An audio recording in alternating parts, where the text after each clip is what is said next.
amis, ça fait un moment que nous ne nous étions pas retrouvés pour les vidéos dans le 5 à 9 d'Aïcha Yatabari parce que je vais partager bientôt avec vous ma formation payante de 100 € qui est disponible sur mon site Shopify, i-du-6 santépublique.com.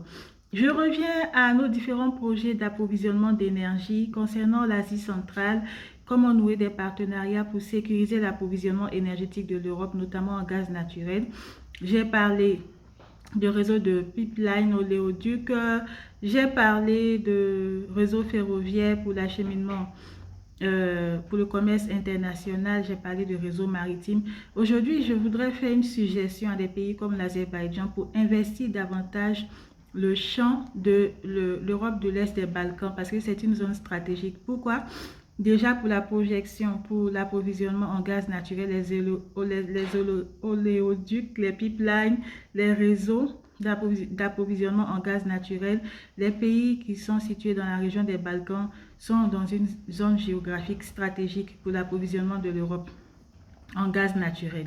Donc, il faut nouer des partenariats dans d'autres domaines pour renforcer avec des pays comme la Tchécoslovaquie, pour renforcer, et aussi le Kosovo qui est riche en hydrogène blanc, j'en ai parlé la dernière fois.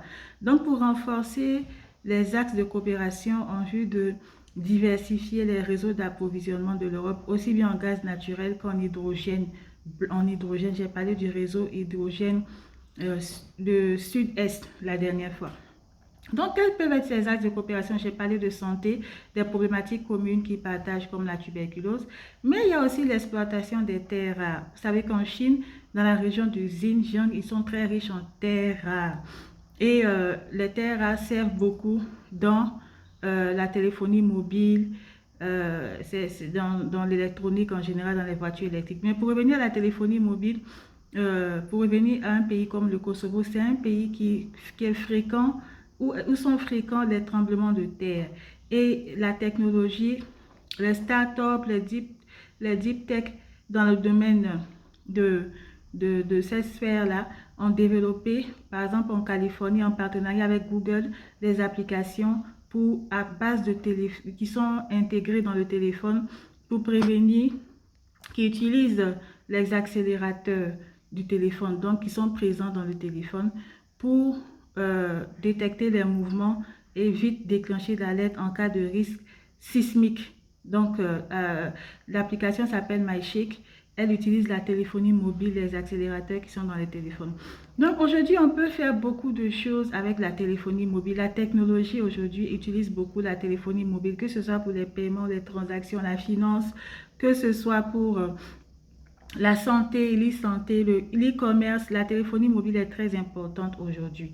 Donc, cette téléphonie mobile ne peut pas se passer de l'industrie des terres rares. Voilà une occasion pour nouer des partenariats entre l'Asie centrale et la région des Balkans, où ils ont une problématique qui est là, qui est la présence la récurrence des tremblements de terre, et les deep tech peuvent utiliser la téléphonie mobile pour développer, parce que les tremblements de terre, on ne peut pas les empêcher, mais on peut réduire sa vulnérabilité aux tremblements de terre, on peut prévenir pour réduire les risques, pour réduire les conséquences, les coûts, et on peut aussi mettre en place des systèmes qu'on appelle des amortisseurs qui peuvent être dans les bâtiments, les amortisseurs par friction. Ce sont des technologies qu'on installe dans les bâtiments.